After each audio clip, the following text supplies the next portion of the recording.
Difficile de savoir où placer son argent en ces temps troublés sur les marchés financiers. L'or a notamment vu sa cote grimper en raison de l'afflux d'investisseurs, mais il n'est pas le seul à servir de valeur refuge.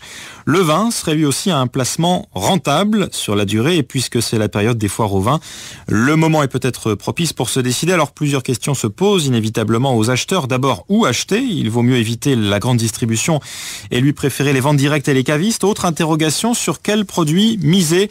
Eh bien, c'est ce qu'Anne-Laure Jumet a demandé à Thierry Godet. Il est fondateur du site internet Cavissima. La façon la plus simple, c'est d'acheter des vins en primeur. Ce sont des vins qui ne sont pas encore mis en bouteille, qui sont encore en cours d'élevage, et donc la place de Bordeaux, les châteaux font bénéficier de remises qui peuvent aller jusqu'à 20%. Les bouteilles seront livrées environ 12 à 15 mois plus tard, après la réservation.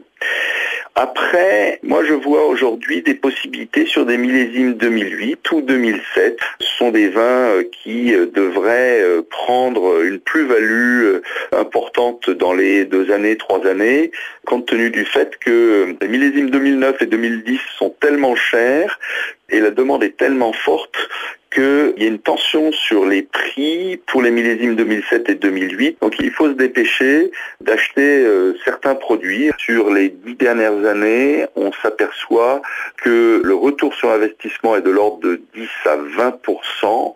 Suivant les millésimes, il y a des châteaux, par exemple Lingebage a fait 100% de progression en 1 an. C'est rarissime, mais ce sont des choses qui existent et l'idée c'est d'identifier des produits de ce type-là. Thierry Godet, fondateur du site internet Cavissima, il répondait à Anne-Laure Jumet. Pour revendre, sachez que les principaux canaux sont les ventes aux enchères, les sites internet de vente en ligne ou les sites internet de revente entre particuliers.